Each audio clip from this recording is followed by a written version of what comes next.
Hi అండి. నేను మీ doctor సురసుల Radhakrishna. చైనాలో వణికిస్తున్నట్లు ప్రచారంలో ఉన్న హ్యూమన్ మెటా న్యూమో వైరస్ గురించి క్లుప్తంగా విశ్లేషణ. పారామయోక్సో విరిడే కుటుంబానికి చెందినటువంటి వైరస్. ఇది 2001లో మొట్టమొదటిసారిగా గుర్తించబడింది. పిల్లలు మరియు పెద్దలకు ఇన్ఫ్లుయెంజా వైరస్ లక్షణాలతో కూడి ఊపిరితిత్తుల వ్యాధులను కలుగజేస్తుంది. ఈ వైరస్ యొక్క లక్షణాలు ఎలా ఉంటాయంటే ఎవరికైనా సోకుతుంది.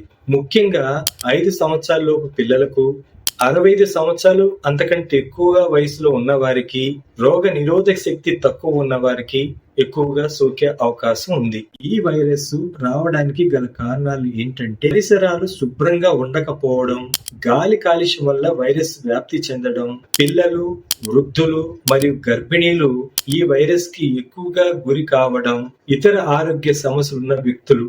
లక్షణాలను తగ్గించడానికి కొన్ని ప్రత్యేకమైన చర్యలు ఏంటంటే ఈ వైరస్ ని నివారించడానికి కొన్ని జాగ్రత్తలు ఏంటంటే చేతులు తరచుగా సబ్బు మరియు నీటితో కడగడం వలన వైరస్ వ్యాప్తిని నిరోధించడానికి సహాయపడుతుంది.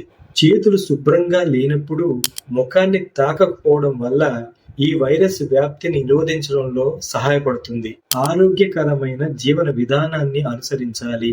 సామాజిక దూరాన్ని పాటించాలి. వ్యక్తిగత వస్తువులను పంచుకోవద్దు.